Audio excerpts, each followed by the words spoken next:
It's the horror version of The Matrix. No one's safe, really. Not even the audience. Don't watch this movie. Irritating. It doesn't make me feel like viscerally.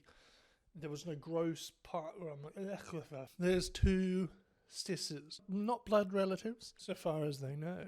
They're Mormons. So they go into to follow up, and they're like, oh.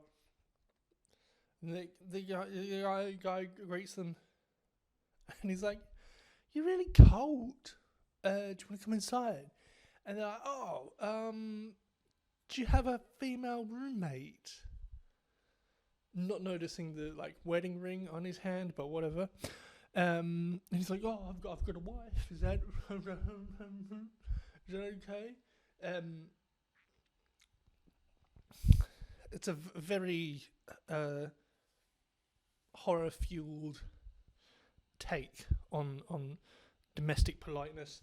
They basically take turns in asking each other questions. There's a lot of camera work. There's some stuff that appears to be inspired by Citizen Kane in terms of the cinematography. The director may have never have seen Citizen Kane's, but if you watch these two movies, you'll know what I'm talking about. There's a couple of shots where it's the point of view of the camera, and the microphone follows that point of view. So, as the camera pans left, for example, it's the noise is more prominent in the right ear.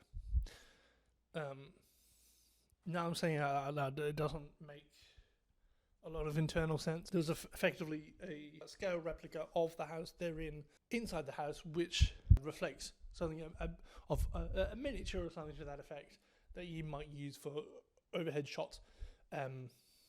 There's a couple of things like that in the film where you're like, oh, that's kind of cool. I noticed as a filmmaker myself, I was like, oh, that's kind of cool. You're sort of nodding to the filmmakers. At one point they discuss free will, and it's like, oh, you're doing that because you chose to, or did someone make you choose it? Actors chose to be made to do the things that the characters are doing. So there's that added layer of sort of a meta commentary of the filmmakers as you're watching the film. In my case, being part of Popcorn Society, which is an Instagram group chat, movie club. It's so I was scrolling online through different movies. I had a nice window to watch a movie last year, and I was sort of, maybe I'll pick this one, maybe I won't. I watched the trailer for the Heretic, and I was like, oh, a horror movie. Not only was it a horror movie, it was kind of a pretentious trailer, and I was like, I know what this is about. So most films have a narrative, and then there's what the film is about. So I watched the trailer, and I was like, oh, I know what this movie's about. I don't need to watch it. The target audience isn't me. I'm far more intellectual than this trailer is, which leads me to believe that I'm slightly more intellectual than the film is. It was of the horror genre, and I'm like, I don't like being scared. Hadn't seen Together at that point, so I was questioning whether it was possible to make a good horror movie, which I didn't suspect this was. So I chose to watch something else in that window. So that was my decision. I then joined earlier this year. I joined Popcorn Society, and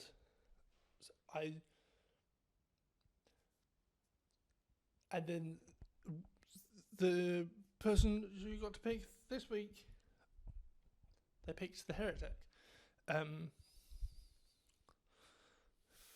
So in a way, I was forced to choose to watch the movie. Don't know if it was ever an attempt, but the film never managed to make me feel viscerally bad. Was intellectually enticing, which most films don't do. It is pretentious and ultimately a waste of time. Don't watch it. The narrative, though perhaps somewhat predictable, is at the very least enjoyable. It's an interesting theme, an interesting message, an interesting way to explore it. And it sprinkles some interesting philosophical points throughout the film. Heretic completely lost its impact as soon as I stopped watching. Together was gross. It made me feel visceral. It was just, get me out of here. And then when I was out of there, I still didn't trust anybody for 2 hours or something. It's fine. I'm okay now. It was more like 5 minutes. I got the bus home. You get the idea. Heretic didn't really make me feel anything. Definitely didn't stick around after the movie thinking about it. As I did Primer. And they're in the same genre together. So it's definitely worse than Together. Okay, decision time.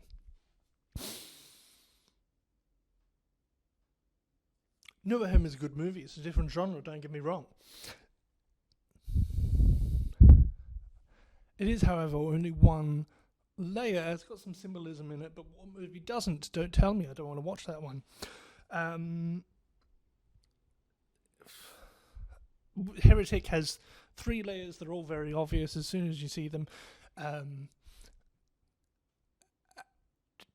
It doesn't have a lingering feeling to it. It's not as good as Together. But I think for different reasons, it's better than Far From Home. Yeah, that's my decision. You've got to make a decision. That's the decision I've come to.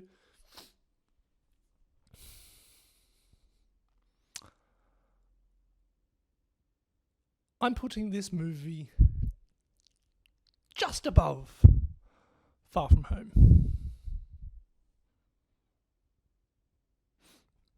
Alright, take it easy.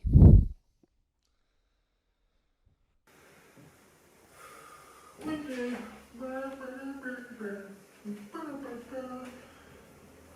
I have to charge this?